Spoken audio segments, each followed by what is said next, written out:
económica difícil de predecir. El reto es estar a la altura y responder con eficiencia a los retos formativos y de innovación de la sociedad. Para ello es bueno resetearse de vez en cuando, pararse a reflexionar con sentido crítico. Este es el sentido de eventos científicos como este congreso. Muchas gracias por todo. Disfruten de Cádiz, de Jerez, de Puerto Real, de toda la provincia y sean bienvenidos a la Universidad de Cádiz. Que estos 3 días os sean de provecho dentro y fuera de nuestro recinto universitario. Queda inaugurado el Congreso Internacional INGEGRAPH 2023. Muchas gracias.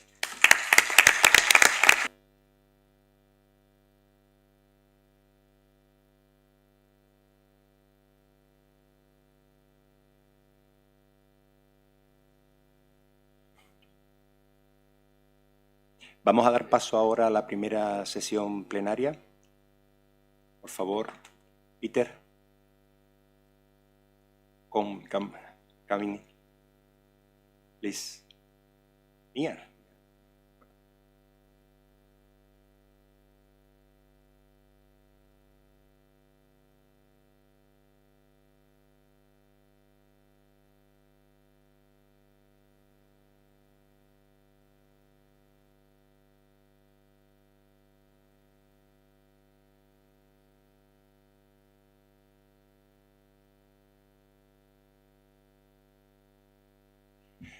El profesor Peter Desmet pertenece a la Universidad Tecnológica de Delft, una de las más prestigiosas a nivel europeo y mundial, creo yo. Y él es un erudito y un estudioso sobre convertir las formas en algo emocionante. Su trabajo está lleno de alegorías a lo que sería el mobiliario que nos rodea, la emoción que transmite al ser humano. Él es también socio de una consultora de diseño industrial. Él es máster en ingeniería en diseño industrial. En definitiva, os dejo con él. Y la primera frase que hemos pronunciado él y yo al llegar aquí es una frase que reza en su página web y es algo parecido así, ¿no, Peter? Reason is how to be a slave of the passion. Ok, cuando quieras. Now it's working, okay. Yeah, good morning everyone, it's a pleasure to be here. My talk is called Design for Emotion. I will start with emotion, but I will end with some happiness. And that actually also represents the transition that I've made as a researcher in the last 25 years. I started with studying emotion, but now I'm more into happiness or subjective well-being. And I'd like to start with an example. And it's an example of a work of one of my students. And I will show a lot of examples of student work because I think the work of my students is quite inspiring. And also I selected a lot of design work of students that represent designs for children, because I think these designs are especially inspiring. So also this example, Eva Dijkshuis, one of our students, she designed a wheelchair for children, and she focused on emotions. So how can I design an emotion? How can I design a wheelchair for children that evokes positive emotions? That was her question. So the first thing that she did is she measured the emotions evoked by existing wheelchairs. And here's an example of one of those existing wheelchairs. So what do the children feel towards existing models? And she found several emotions, one of them being shame. Children feel ashamed towards their own wheelchair. And this, of course, is highly unwanted. You don't want children to feel ashamed of their wheelchair. It's such a powerful negative social emotion. The thing that surprised us was why the children are ashamed of the wheelchair. They're not ashamed of being in a wheelchair. For them, a wheelchair is a tool, just like my glasses, it's a tool. They're not ashamed of that. What they were ashamed of is these handles, because these handles, they express something. They show that these children are dependent of someone else pushing them around. So literally, they turned the wheelchair into a pushchair. And that harms this fundamental deep-lying need of autonomy. So this is really an identity thing, and it's very profound. Here you can see the redesign, and as you can see, it changed in many different ways. But one of the things that Eva did is she took off the handles and she replaced it by a bar. And the bar can be slide up or it can be slide down. And when it's down, it's behind the seat and you won't be able to recognize it as a push bar. So as a result, the children feel proud towards their own wheelchair. And I really love this example because it illustrates that when you're talking about emotion in design, emotion is not the icing on the cake. It's not something which is completely separate of function and meaning. Emotion represents all of it. And emotion can be evoked by its function, but also by its meaning, its cultural meaning, and also by its aesthetics. So for me, design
labels, we use these characters. And you can use them in a quantitative and in a qualitative way. And when I started my research, it was mostly quantitative. So we measured and we quantified emotions, and based on that, we made design decisions. And here's one example, a collaboration with Dior, a fine fragrance which is called J'adore, and we measured the emotions evoked by the fragrance. So we let people sniff the fragrance and then express their emotions, the packaging, and also the advertisement. And in the radar chart, you can really nicely compare how these different emotional profiles of the different executions compare to each other. And as you can see at the bottom, you can see boredom. The packaging really was much more boring than the fragrance. And also here you can see that the fragrance outperformed the other executions on admiration. And we used this insight to redesign the package and also redesign the advertisement to make it more in line with the powerful, strong, positive emotional profile of the fragrance itself. Very quantitative. Here's another example. Collaboration with Nestlé. They wanted to know what is the emotional landscape of bottles, water bottles. So we used all of these bottles. Some of them are existing real bottles, some of them were prototypes just made for the study, and we measured the emotions evoked by these bottles. So you can see a large diversity because we wanted to know kind of what is the emotional landscape represented by this kind of products. And here you can see the outcome. So this is a multidimensional scaling. It gives a visual overview of the data. You can see that, the negative emotions group quite together, but the positive emotions, they represent a landscape. And we identified two spaces within that landscape, one being more tranquility, so more the calm emotions, calm positive emotions, like confidence and relaxation. Another more excited, and we call that the wow space. And it's admiration, pleasant surprise. So it's a very different kind of emotional relation to a water bottle. And then they asked us to make concepts, to make designs for both of these spaces. So we did what designers do, we started sketching, and then this is one of the concepts, so I cannot show the final design because I'm not allowed, but you can see tranquility, it's all about comfort, ease of use, and this one was for the wow experience. It's much more about excitement, about being stimulated. So this is some of my early work, and it really shows how you can use emotion measurement in a very systematic and also procedural way. But one of the things that I really learned from this is that you know, it's nice to know what emotions something evokes, but what is really interesting is what is the underlying need. And so the wow experience here represents the need for stimulation, and the tranquility represents the need for comfort. If you know that, then you have a good starting point to design. In other words, design for emotion is truly, essentially, designed for human needs. So when I talk about design for emotion, I'm actually talking about design for human needs. And the role of emotion in that, and that's the beauty, is that emotions are the gateway to understanding human needs. People don't know what they need.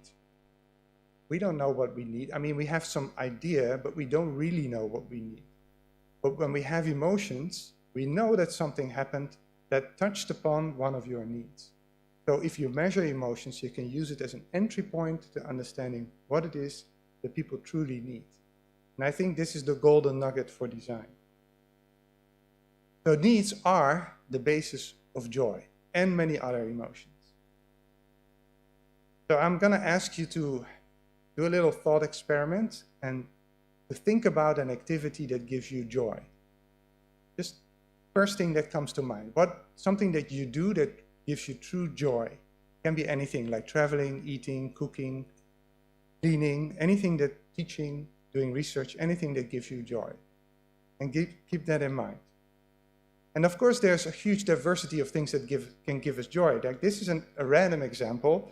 This guy is named Gregory, and he's from Orlando, and he is a carpenter, but in his free time, he knits teddy bears to raise money for homeless children. It's beautiful, but very personal. I don't think a lot of us would do the same. And that's the interesting thing, is that basically there's an infinite diversity in activities and interactions that can provide us with joy. It's infinitely diverse. And yet, at the same time, and this is why I think research is interesting, it boils down to a limited set of basic sources of joy. So within all of that diversity, you can see patterns. And these patterns is what I'm interested in. And I started looking for those patterns within the domain of humanistic psychology. And I think there's a lot to learn from designers, from engineers, or for engineers, from humanistic psychology. So humanistic psychology views individuals inherently motivated to realize their full potential and to strive towards self-actualization. This might remind you of Abraham Maslow, who is famous for making the hierarchy of human needs. And he was actually one of the founders of humanistic psychology. And they have a real strong focus on psychological well-being.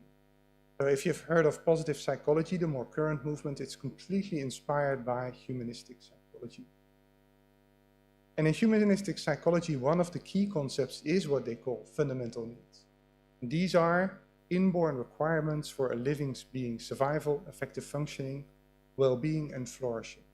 So they say is that when your fundamental needs are fulfilled, that's when you self-actualize, that's when you flourish. And this applies to everything that is alive, not just humans, also animals, also plants. You know, if their needs are fulfilled, they will flourish. And they play a central role in human emotion. So then the question, of course, is what do humans need?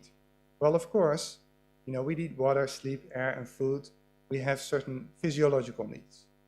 These are like the bodily needs, and these are fundamental. But we need more. We also have psychological needs, and they are just as fundamental as our physiological needs, like the need for love. So what I've been doing with a colleague for the last 5 years, we've done an intense review of all the literature in humanistic psychology on fundamental needs, starting with Maslow, but it went all the way to 2023. They're still doing research, and we distilled from that a basic list of 13 fundamental human needs. And I believe that these are the basic sources of joy. So even though all of the things that we can do that can provide us joy is, you know, infinitely diverse, it can always be derived back to one or more of these fundamental psychological needs. And I will go through all of them. So I'm going to go fast, so brace yourself. And you don't have to remember it, but I think it's inspiring, so I'm just going to go through all of them. Autonomy, being free to make your own choices in life, being an individual that can make their choices in life, that can express who you are. It's a fundamental human need. Also beauty, seeing elegance, coherence, and harmony in your surroundings and in your world. Having a sense of order, feeling that things are in place. Comfort, having an easy, simple, and relaxing life. You know, every now and then you need to be able to put your feet up and just relax and let things be. Community, being part of a community, accepted by a social group or identity that is important to you. We are a community, we're an academic community. So if you go to sports, you know, that's clearly communities, like the people who are rooting for a team. We need to be part of communities. If not, it's very difficult to flourish. Competence, feeling competent and having the skills to master challenges, also being able to develop your skills. I can do something. Like I'm a teacher and I'm a researcher, so I'm competent in doing that. If you feel you have no competence at all, again, it's very difficult to flourish. It can be in a professional setting, but it can also be in a private setting. Like you can feel really competent in raising your children or in maintaining your household. Fitness, having and using a body that is strong, healthy, and full of energy. Impact, seeing that your actions and ideas have an impact in the world and contribute to something. This is one of the reasons why I love to work with students, because I feel that I have an impact on the world through the students, because they will go out in the world and design beautiful things that evoke positive emotions, and it's partially because of the things that I taught them. I like to believe at least. Morality, seeing that the world is a moral place and being able to act in line of your own personal values. Being forgiving to other people, being kind to other people, and other people's values. Purpose, having a clear sense of meaning in your life. This can be spiritual or religious, but it can also have other forms. But we need to have a certain purpose in life. My life is going somewhere, it has certain meaning. Recognition, being seen, being appreciated for who you are and what you have to bring in the world. Being appreciated by your colleagues. And research in job security and in job enjoyment shows that being appreciated at work is much more important for enjoying your job than the actual pay that you get for that job. Relatedness, which is similar to community, but more focused on individual relationships with people that you love or care about. Security, feeling your conditions and environment keeps you safe from harm and threats. And finally, the last one, the 13th one, stimulation, being mentally and physically stimulated by pleasurable impulses and stimuli. And for some people, it can look like that. For other people, it can be reading a book. So different people can find stimulation from different things, but we all need some stimulation. So remember that I asked you, keep something in mind, an activity that gives you joy. So my question to you now is, can you identify the need, or maybe needs, that are fulfilled in that activity? Here's the overview again. And what I can predict is that at least one, but probably more of your needs are fulfilled in the activities that provide you with joy. So what I think is, what is interesting about these fundamental needs? Well, one thing that really fascinates me is that they are indeed fundamental and universal. So every human being is unique. Even identical twins, they have different fingerprints. So every human being is different. And different cultures, different backgrounds, different ages, we're all so highly diverse. And yet within all of the diversity, we all share these basic fundamental needs. And I think that's quite inspiring. Also from a design perspective. So within the diversity of people that you work with or design for, you can always go back knowing that part of our makeup, our psychological makeup, are these fundamental needs. Of course, how they manifest themselves in our lives and how we act upon them differ between people, different between cultures, between ages. So like the need for relatedness, it can be, romantically, it can be family-based, it can be even with a pet. So there are so many different ways in which you can exercise your need for relatedness, but we all have that same need.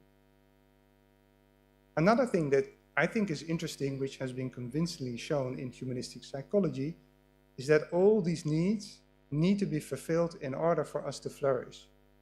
So they are like vitamins. You need all the vitamins to be healthy, and you also need to fulfill all your needs. in order to be happy. You cannot cheat that system. You cannot say, you know what?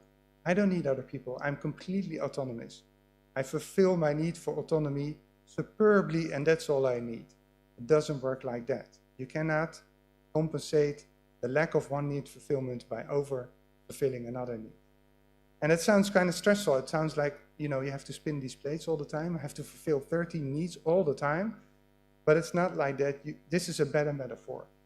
You know, it's like keeping plants. When you're keeping plants, you don't have to pay attention to them all the time, but you have to kind of, you know, make sure that all of them have enough water. So our needs don't need to be fulfilled all the time, but they need to be fulfilled at some points in domains in your life. So if you have no autonomy in your work life, you need to have some autonomy in your private life. Or if you have no relatedness in your private life, you do need some relatedness in your professional life. So, you know, you can fulfill different needs in different domains of your life, but in order to flourish, all of them need to be fulfilled.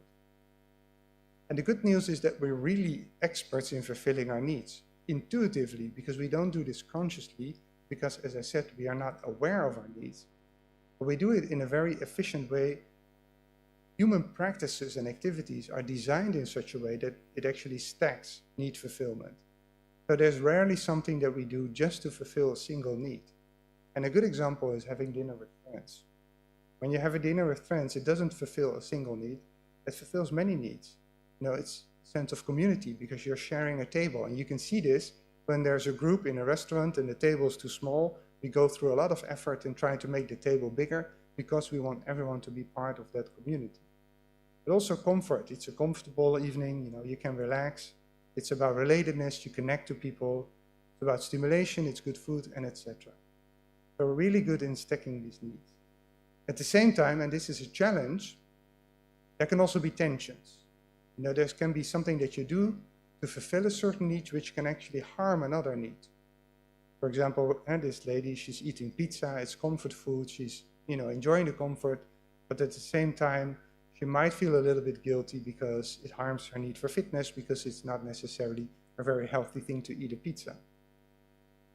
And this is where it's especially interesting for designers, and I will come back to that later. And we can recognize these dilemmas when you're torn between two choices of action. Should I do this? Should I go to the beach? Or should I study? I'm indecisive. I'm torn between two actions. And often it comes with mixed emotions. Like the girl, she's enjoying her pizza, but she might also feel a little bit of regret that she didn't pick the salad. So that was a long introduction. Now let me go to some design opportunities. And I think there's a lot of design opportunities from these fundamental needs. I'll give three. The first is, and this is interesting because you don't need to do any research. You can just use it as a source of inspiration in the design process, just as a frame of mind. And I will give an example how this works. So when you're designing something like a chair, it can be anything, but for example, a chair, then you can ask yourself, okay, what would a chair look like if it would fulfill the need for ... For example, security. Well, maybe it can look something like this. This is called a hush pod. It's made out of felt and you can wrap it around you, and it's a very secure space, like a secure bubble you can create for yourself. What about the need for fitness? Well, maybe something like this. It's called the Baloo chair, and of course there are many other alternatives for chairs that really stimulate a fit and active way of sitting. What about relatedness? The hug chair, which is designed to create a bubble, an intimate bubble for two people where they can connect romantically or otherwise. What about competence? This is called the chairless chair. So you can attach it to your body and you can walk and sit. Very useful for certain professions. What about autonomy? This is called the body morphing chair. It's a cushion that is filled with rice, and you can shape it in any way you like it. So you have an enormous amount of autonomy to determine how you want to sit. Community. This is called the woven rocker chair, and it's placed outside, and it fits a lot of people, and the base is made of fabric, so when there are people in it, it moves, and you can really feel the movement of the community. So it creates a sense of togetherness in that chair. Morality. This is called the RD4 chair, and it's completely made out of waste materials. And finally, comfort. This is called the sway rocking chair, and it's designed in such a way that it's impossible to sit in a very active way. So you just have to surrender and relax and maybe read something or listen to music. And this is just some random examples, but I have seen over and over again, also when I work with companies, this is very powerful because it really forces you to go down to the essence of what it is that you're designing and why you're designing it. You know, at some point you get caught up with all the restrictions and all the qualifications and all the functional attributes. You often need to kind of sink down a little bit, like what are we doing here? Is this about comfort? Is it about fitness, or etc.? Here's a really nice example of a museum that did this exercise. So they asked themselves, what would a museum look like that fulfills the need for purpose, and they specifically focused on spirituality. And it's the Room Museum of Art in New York, and they have this, they have a room, a hall with spiritual works of art, and they created this dream over event. So you were allowed to sleep in front of your favorite spiritual work of art so that it could influence your dreams, and when you wake up, you can sit and contemplate with the art. I thought it was really beautiful because it's a very different, innovative way to engage with your audience as a museum. And here's an example of one of my students, Asli Demir. She designed a shin guard, and shin guards are used in sports. And the interesting thing is that she designed a shin guard for children who do not need a shin guard, which is children who have a leg prosthesis. So a leg prosthesis doesn't feel pain, so you don't need to guard it against pain. But she said, I want to kind of use this ritual of using a shin guard to enlarge or strengthen the sense of community of children, the children with the prosthesis and the children without the prosthesis. So she created kind of this ritual where you put a shin guard around your prosthesis, and it really kind of mimics the experience that you would have if you do not have a leg prosthesis. And it also has the aesthetics and the meaning and the qualities of sports gear. And when you put it on, you really kind of connect with your teammates because they also put on the shin guard.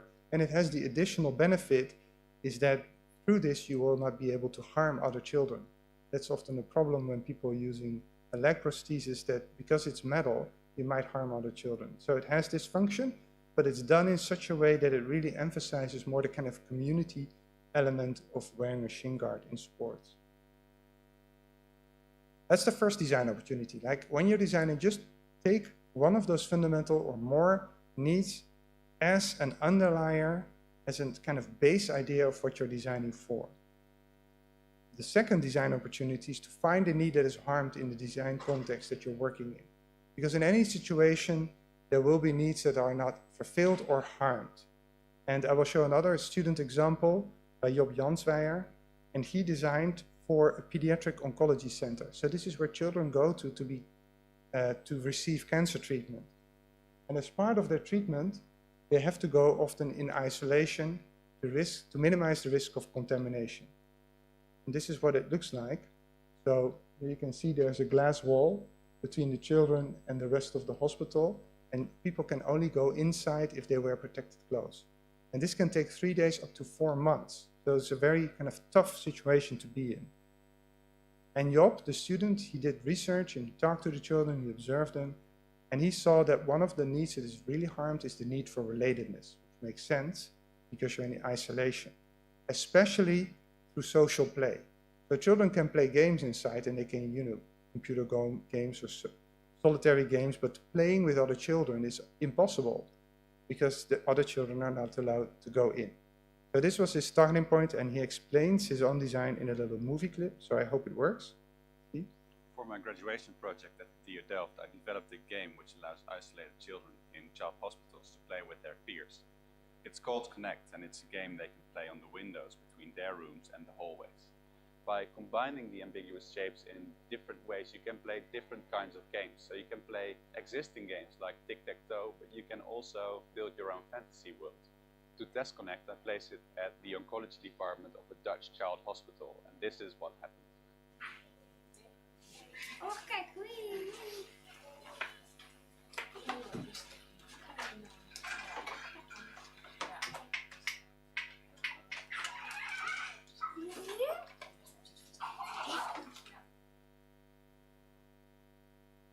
So what I love about this design is that it really kind of takes the problem, which is the glass wall, and turns it into part of the solution.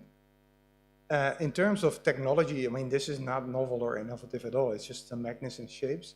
But in terms of emotional kind of response, it is very innovative. And he now has a company, and this is used in many hospitals all over the world. I think it's inspiring to see how you can really focus on fundamental needs and create something which is, in terms of an emotional impact, quite innovative.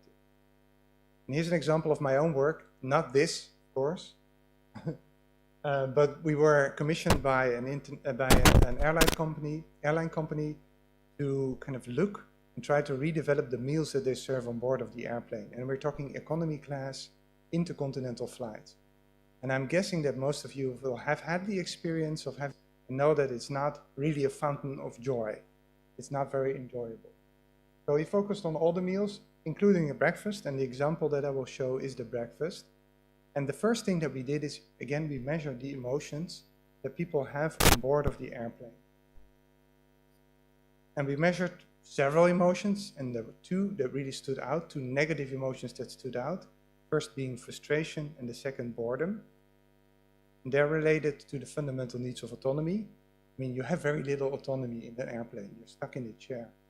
And also, boredom is related to the need for stimulation. I mean, you've read a book, maybe you've talked to someone, and you start to get bored. So we said that these are needs that are really harmed in the airplane, so we want to take them as a starting point for designing the breakfast. And the airline company said, what are you doing? We don't understand what you're doing, because these emotions are not about the breakfast. They are about just being in the airplane. So it's not related to the breakfast. And then I said, well, that's the beauty of design. Design can change things, so it can make these needs be related to the design. And we do know that these needs are harmed. So if we do something meaningful, we can be sure that people have a more positive emotional response. So we did what we do, sketch. And this is the end result. It's called Morning Tapas. So as you can see, it consists of several elements. You have warm elements here. Yeah, warm elements here. And then there's cold elements here, and here are the condiments. And when you open it, it explains that you can combine. So it was crafted so that you can combine these elements in many different ways. So you can play with your food. And playing with your food gives a sense of stimulation. And you can also customize your food, which is about the need for autonomy. And here you can see it in use. And it did indeed have a very much stronger positive emotional impact than the old breakfast, even though the recipes didn't change much. It was not more expensive than the other one, but it really created a new kind of interaction that fulfilled some of the needs that were harmed in the context of using that breakfast. So here's the third design opportunity, and this focuses on dilemmas. And as I said, dilemmas or need conflicts are maybe the most interesting things you can work with as a design. Again, one of our student work, she designed something that enables and stimulates children to be physically active. And this was focused on children with a visual impairment. So blind children. And of course, blind children need to be physically active because it's healthy, like all children, like all human beings. And there are solutions for that. You have, for example, things like this. It's a home trainer for children. And the student, she found that when she was studying these existing examples, is that indeed, it's all about fitness. I mean, that's the base need that is addressed by this. But all of the existing solutions really focused on being safe, so the need for safety. And if you look at what children do when they are enjoying themselves, is actually to seek boundaries, so to kind of go outside of safety, because that will help them to explore and develop their competencies. It's like when you ride a bike, the excitement is when you're really at the border of what you can and cannot do. And this is completely missing in all of these existing examples. I mean, being on a home trainer is boring for me. Can you imagine how boring it is for a child? So the interesting thing is that this looks like a conflict. Okay, it can either be safe or it can be exciting. But the reality is that the conflict is generated by the existing solutions. There is no fundamental conflict between these needs. You can also visualize it like this. And when you do, you can immediately see that there's a solution space. Here's our solution space. Let's design something which is exciting, in which you can, have some risk, but at the same time in a safe way. So this is what she did. She explored. She designed something that enables children to explore and expand their boundaries in a safe, but also in a fun way. It's called Link, and as you can see, it's quite big. It's a ball, and there's a hard shell outside, and then there's a net inside. And when you're in the net, you can walk around, and you can really kind of go as fast as you like. So some children, when we tested it, really went, quiet, and that was enough for them. But this little boy, he was really running around, super excited. And what touched me is that the parents were there, of course, when we tested this, and the mother started to get really emotional. And I said, "Why are you emotional?" And she said, "Well, it's the first time in my life I've ever seen my son so excited about moving and moving his body."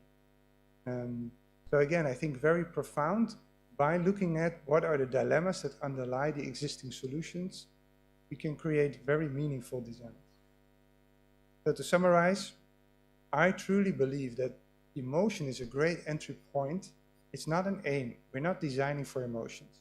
We're using emotions to understand what are the deeper lying needs for people. And once you know that, you can use that in many different ways. You can use needs as an inspiration. You can try to find what are the needs that are harmed in a context. You can also try to identify dilemmas that people have. And there are a couple more, but I think these are kind of really basic opportunities of need-driven design.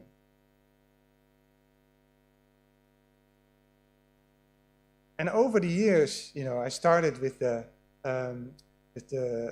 collaboration with Nestlé and with Dior. I mean, that was much more commercial work. But over the years, I really started to emphasize more on stuff which I think are truly meaningful because they touch people on a deeper level, like the student examples that I showed. And I really saw that, essentially, when you focus on human needs, you're not talking just about emotion, really talking about subjective well-being or happiness. And I'm really inspired by the idea that we can willfully or consciously design for happiness. How can we do that? I mean, happiness, of course, is a very elusive concept, maybe even more elusive than emotion. Can we grasp it somehow? Can we operationalize that in design process? And I saw this video clip which really kind of changed my thinking. It was on the television, and it's about a guy who's called Eugene Breinaert, and he's from Flanders in Belgium, and he's actually from the same region where I was born. Unfortunately, he died already a couple of years ago. But in this clip, they showed how he manages his car. And I'll show the clip, and then I'll explain why that inspired me as a designer. Eugene Breinaert is 87. Hij heeft een auto en een garage. Alleen de combinatie van die twee is een beetje krap. Mijn auto die is 1,49 meter. En mijn garage daar is 1,55 meter. Dat doet hem 6 centimeter. En door heb ik dan de moes aangedaan. Tegen een keer moest tegenrijden. Dat ben ik kwijt tegen die moes. Moet tegen de moes mag ik een keer tegenrijden. Dat mag geen schroeven. He. We gaan ook binnenrijden. Eugene moet zowat de handigste chauffeur van Vlaanderen zijn. Het is letterlijk rijden tot op de millimeter. En zelfs als de auto binnen staat, moet hij er nog altijd uit geraken. Voilà, doe ik mijn deurtje open, zeg. En dan moet ik mijn deurtje van mijn not open doen, want anders kan ik niet uitstappen. Niet.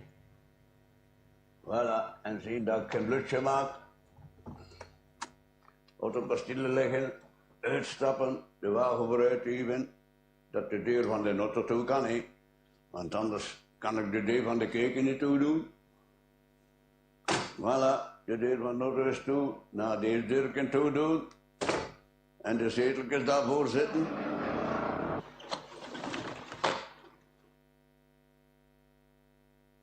Yeah.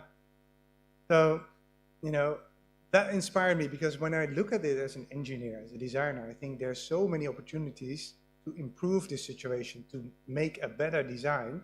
And actually, when he was featured on TV, he became quite famous. And there was this crowdfunding and people collected money to buy him a bigger garage. And he said, I don't care, you know, I don't need a bigger garage. I'm perfectly happy with what I have. And I think, you know, in Delft, and probably here it's the same, we teach that design is problem solving. It's about identifying the problem and then trying to solve it through design. And there's, of course, a lot of merit to be found in designing problems, but there's more to the design than just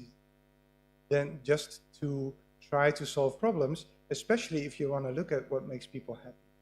Because people can be happy in the way they deal with their own problems, not for us to solve them. Of course, this doesn't apply to all problems, but I think it's very profound to think in terms of how do people deal with their problems and how can we support them in doing that in a meaningful way. And the work of Lubomirski, who is one of the people in positive psychology, which was inspired by humanistic psychology, as I said, Lubomirski, Sheldon, and Skada, they did study, and they tried to identify what are the key factors that influence how happy people are. So some people are more happy than others. Why? Why are some people more happy? What are the factors that determine that? And they said there are 3 factors that explain the differences in happiness of people. One factor explains 10%, and this is circumstances. So Eugene's car, his garage, his life, if he has a job, if he has a partner or not. All of that, the circumstances of your life, only explain 10% of the differences in our happiness. That's pretty profound. They looked in the United States at like multi-million companies, and they found there was not a significant difference in happiness between people on the lowest pay grade with people on the highest pay grade.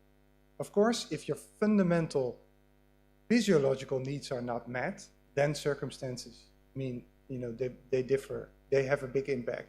If you don't have a roof over your head, if you don't have food in your stomach, then of course it makes a difference. But as soon as these are basically met, they don't make a lot of difference anymore. Okay?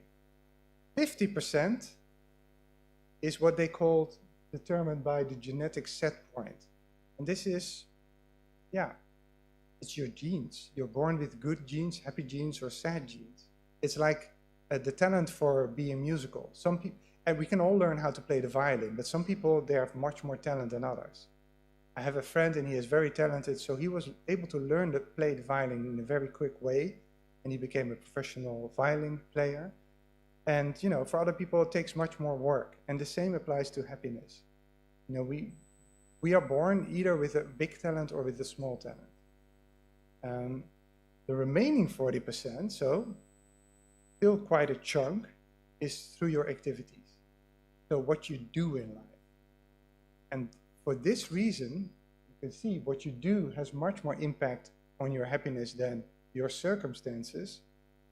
This inspired what they called the activity recommendation, which is that if you want to increase your happiness, don't buy products, but invest in activities. They contribute much more to your well-being than stuff. And I think that the positive psychologists, they are oversimplifying, because when they say don't buy stuff, they often use examples like, you know, this guy had a TV and then he bought a bigger TV, hoping that it would make him more happy, but it didn't. And it's a very limited view of what products and what design is. But essentially, you know, what is it that makes us happy? Owning or doing? Well, it's not owning, it's doing. But then I say it's simplified because, wait, if a product is not just about owning, a product is about doing. Design, technology, products, they are facilitators of activities. So rather than focusing on designing stuff, we can focus on what kind of activity do we want to facilitate through our design. Here's an example, Huga Boo bike. It's made out of bamboo, and Wanda Bloemers, student, for the company, she redesigned it in such a way that when you buy it, you buy a box, and it's like IKEA, so you have to assemble it yourself. And it's designed in such a way that the child, together with the caretakers, can assemble the bike. And that's very beautiful. I mean, you build your own bike. It's a very strong memory. Like, I built my own bike together with my parents.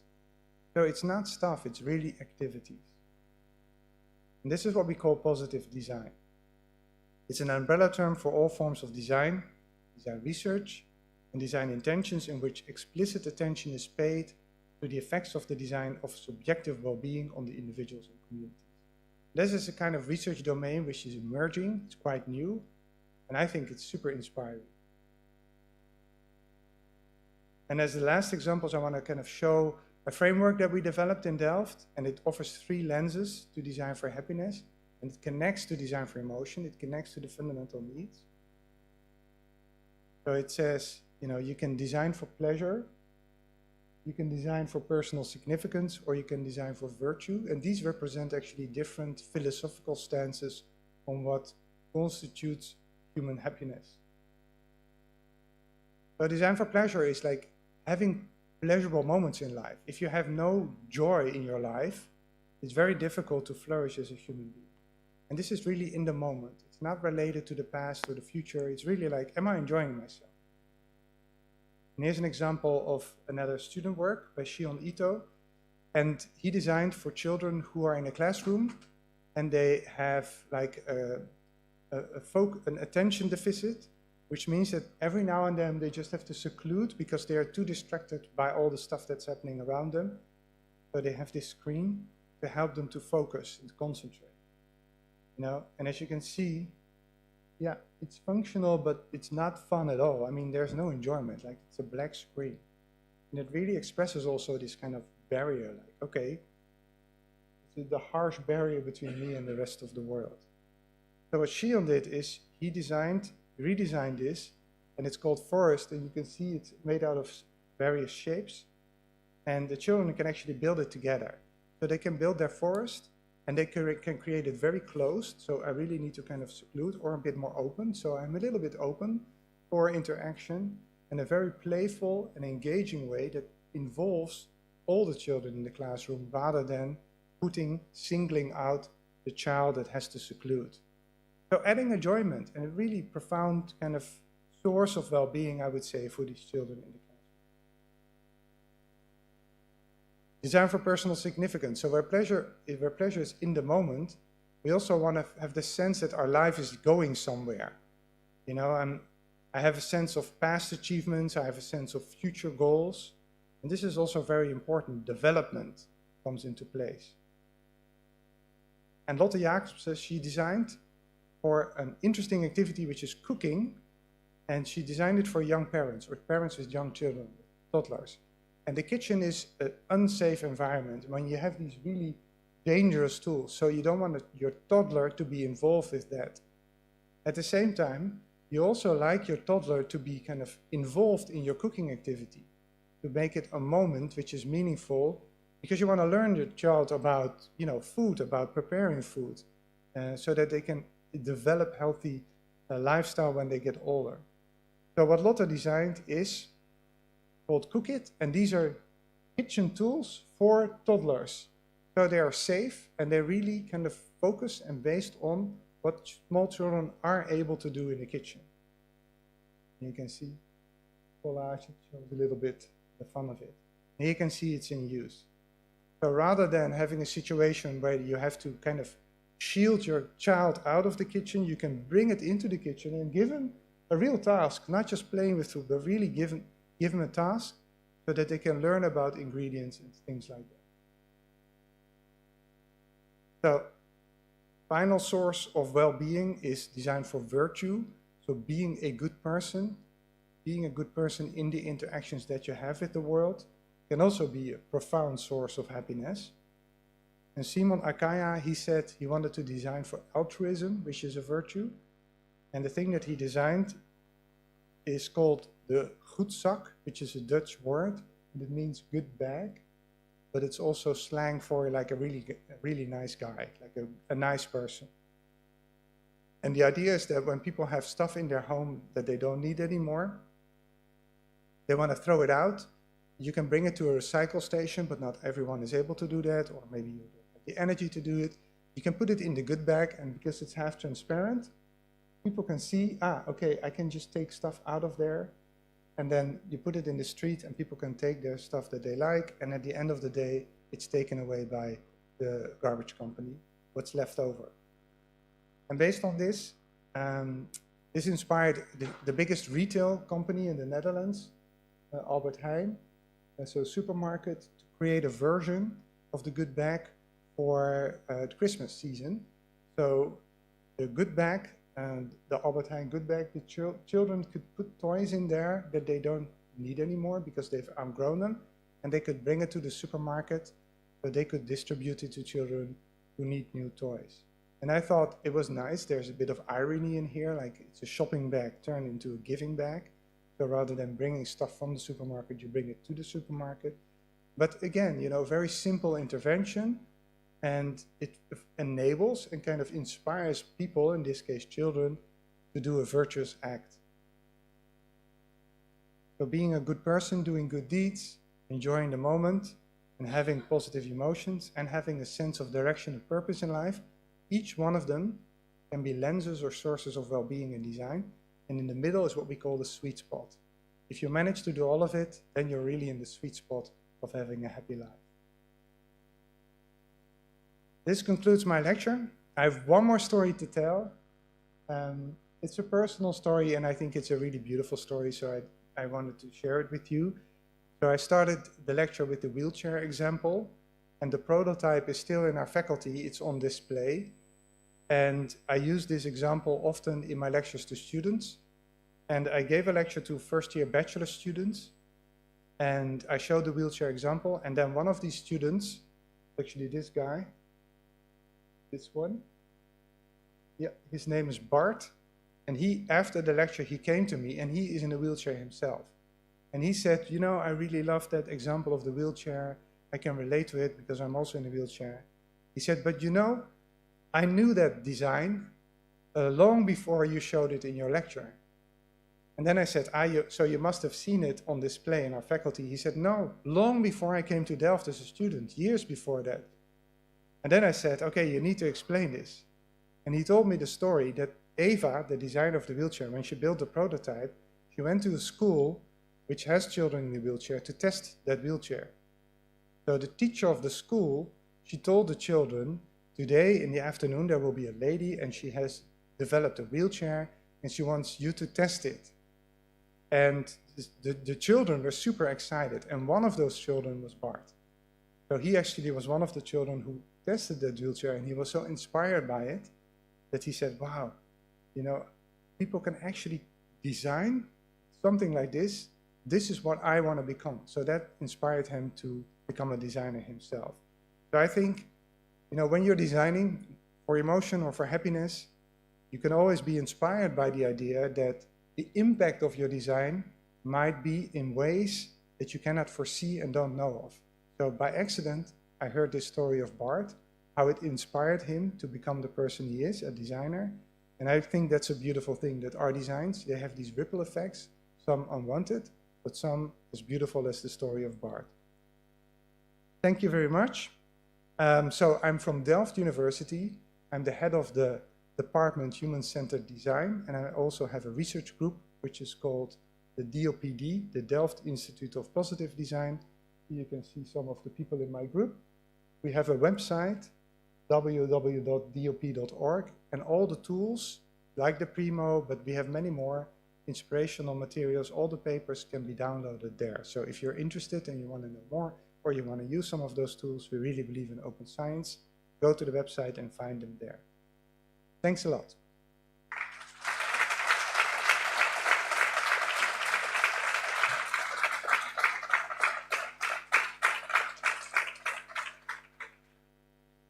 Thank you very much, Mr. Desmet, for your presentation. It's, for me, particularly interesting and lovely. Any question, please? Any question for Peter?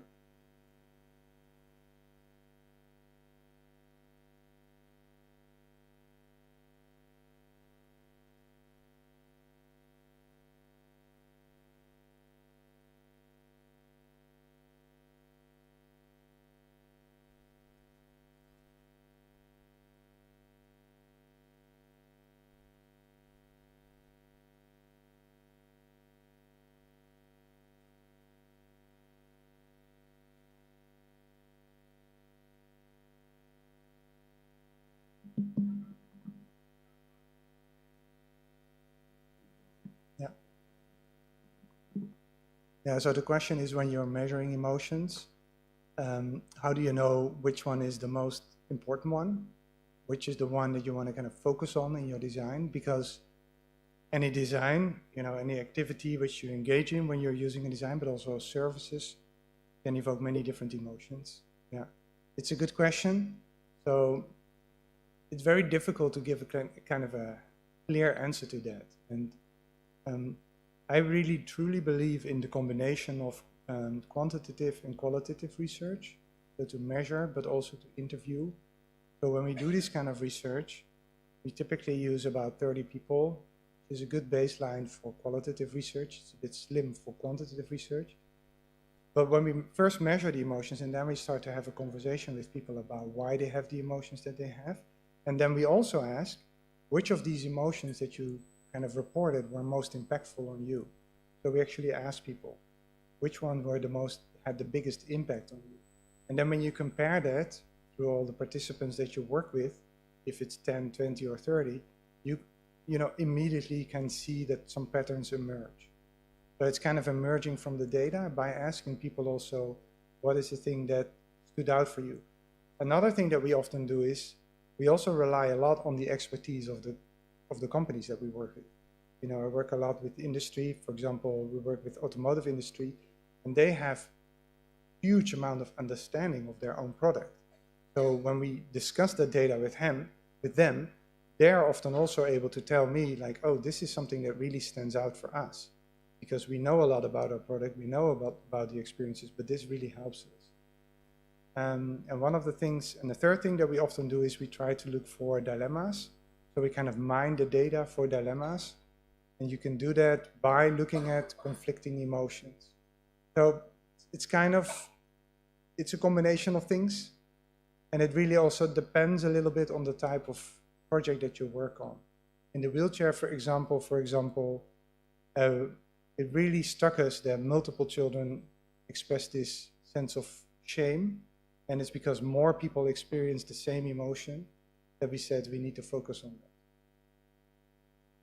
Thanks for the question. Yes? Oh, there's a microphone.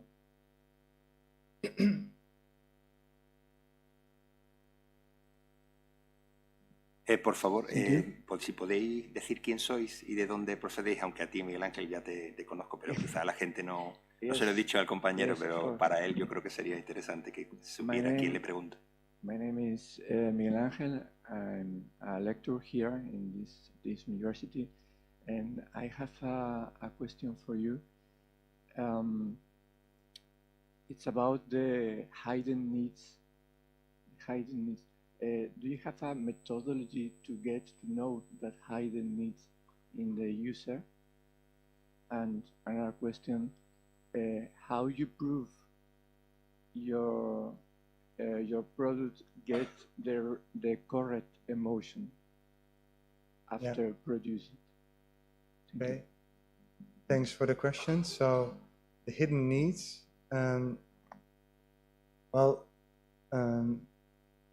methodology that we use is heavily based on what is called laddering. So laddering is an interview type of technique which was developed in personality psychology, and then it was adopted in consumer research in the 80s. So a lot of consumer researchers know about it, but it actually comes from psychology.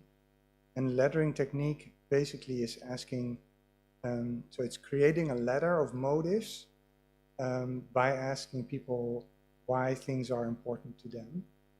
So an emotion is always evoked by, you could say, two sources.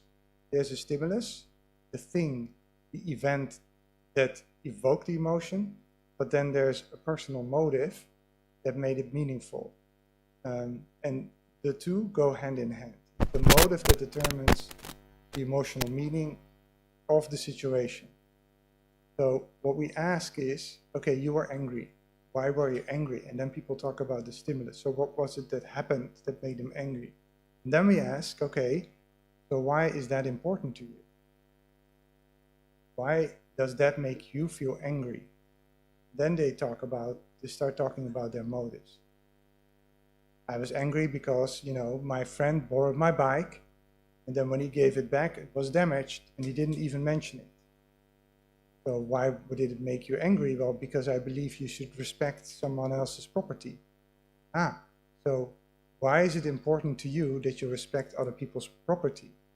So that's what's called the laddering. You ask questions and you go higher, higher, or say lower, lower, to a more fundamental level of needs. And this is an interview technique that works pretty well. It's actually quite simple. It does require some practice to do it in the right way. But as I said, the essence is that we take the emotion as the entry point. So that's the anchor. And when you start talking with people about what is important to you, and if they don't have an anchor, they start talking about all kinds of stuff. And we actually had a conversation yesterday during the drinks.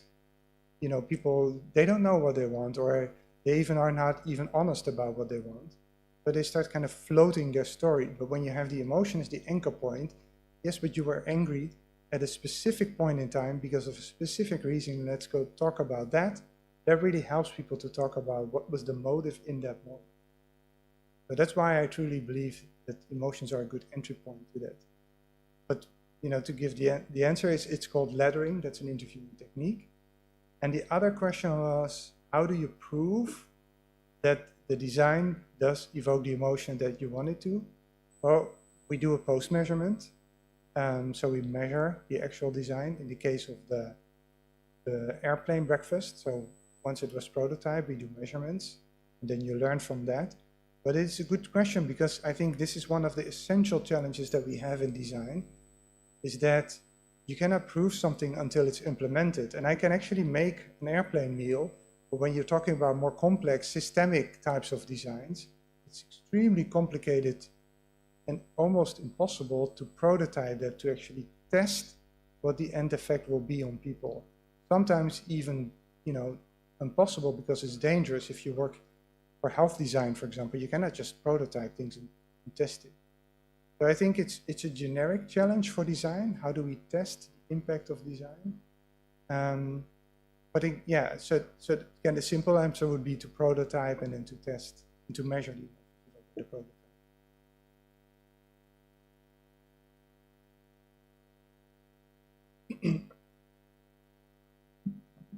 Hi, Peter. Thank you so much for your presentation. It was awesome.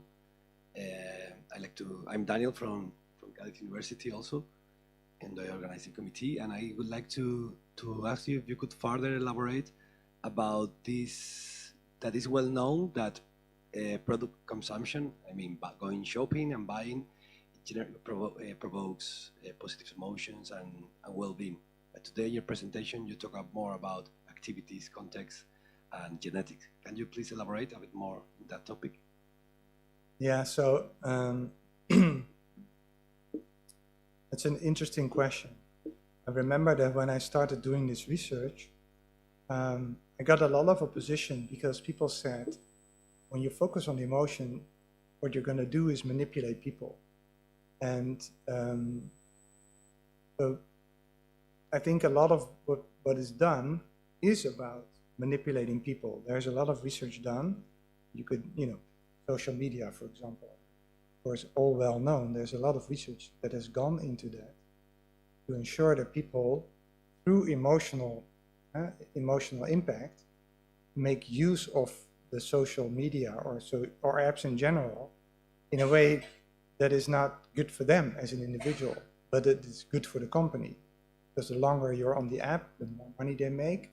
It's not necessarily good for you because it harms other fundamental needs. I think it's a hugely complex ethical debate. And what my position in that is that I truly believe that it's important as a designer to understand the fundamentals and the basics of what makes people happy, basics of subjective well-being. So in order that you can use that in a way that it actually does contribute to their well-being, rather than using it in a way that it manipulates them into doing something which is not good for them. So my baseline is really that I work with industrial design students, so students who design products, and I want them to be knowledgeable.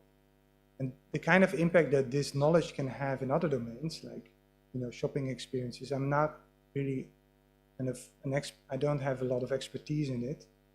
And I also know that some of these experiences are quite ephemeral. So they give short bursts of well-being because they don't really focus on the sweet spot that I mentioned, like the sweet spot of design for well-being, which is about virtue, meaning, and pleasure. But it kind of capitalizes on pleasure. So it gives you these dopamine shots, so you have these moments of pleasure. But in the end, at the end of the day, it doesn't really contribute that much to your well-being because it's really overemphasizing on the pleasure. I don't know if that answers your question, but yeah, I think, you know, whenever you start to talk about these topics, there is an important ethical component to it that we cannot underestimate. Thank you so much. You did answer. And this connects with the next question, if you don't mind. It's like, how do you think the companies are using today's emotional design or this approach to design? And if you think there is a trend in industry with this? The development. So I've always been really approached a lot by industry for the last 30 years, but the questions that the industry asks me are much different now than they were before. When they, you know, like 20 years ago, when companies would approach me, they wanted me to tell them the kind of relationship between design features and emotion. So like, what shape should it have to evoke a positive emotion? What color should it have to evoke a positive emotion? But then I had to explain them over and over again that there are no one-to-one relationships because emotion is about the meaning that something has. So it's holistic, it's integrated, context-dependent, individual dependent. So you cannot really rely on these univocal or universal emotion/design feature relationships. And there was always a struggle. And they also asked me, so how can we use emotion to sell more products? That's always what they ask. You know, it's not about selling more products, it's about creating a profound relationship with your customer, which has a much more long-term benefit than increasing sales. Nowadays, the companies come to me with these kind of questions. So I started a collaboration with Daimler Chrysler, and they said, we really want to understand these deeper lying needs of people to ensure that we have a future with our product. Because we might not have a future if we are not able to connect to them on this deeper lying level. And it's not about selling more products, it's about kind of the raison d'être, or the reason of being of them as a company. And they understand that emotion and well-being are a crucial role in that. Completely different kind of conversation. So I do see that as a trend, that when we collaborate with companies, and somehow they are much more on my level in understanding the meaning of emotion and well-being. But still, I also see that I think this kind of knowledge should be utilized much more in many more industries than it is now.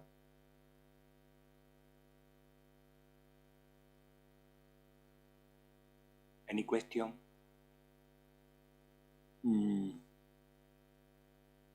What do you suggest with industrial elements like fire extinguishers that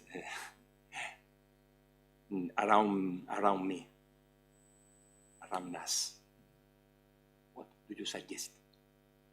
Well, I think that the kind of theory and the methodology that I presented applies to any kind of design, because any design interacts with people. Also the fire extinguisher, it interacts with us, and certain emotions might be needed or might be useful in that kind of interaction. So it's not necessarily said that all design should evoke positive emotions. Maybe some designs should evoke a sense of negativity because it helps us to focus and pay attention. So when you talk about fire extinguishers, it's quite interesting to explore what is kind of the right emotion. And it shouldn't be a kind of a soft and cuddly thing, because it then kind of loses the urgency that it has for the user when it is needed, when it's in need of being used, when there is a fire. But I think, you know, even high technological functional products interact with people and therefore will be to some level emotional, and therefore this kind of way of working applies to them. So I don't believe in a distinction between functional and emotional products. I think products are all functional and they are all emotional.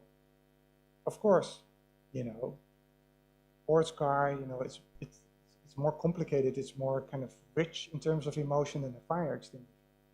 But I think that the kind of the baseline theory applies to both of them. Thank you very much, Professor Desmet. Gracias a todos por participar también en esta primera sesión plenaria, como habéis visto, magnífica. Y ahora lo que pasamos es a una pausa para el café. ¿De acuerdo? ¿Vamos todos para allá? Un aplauso para...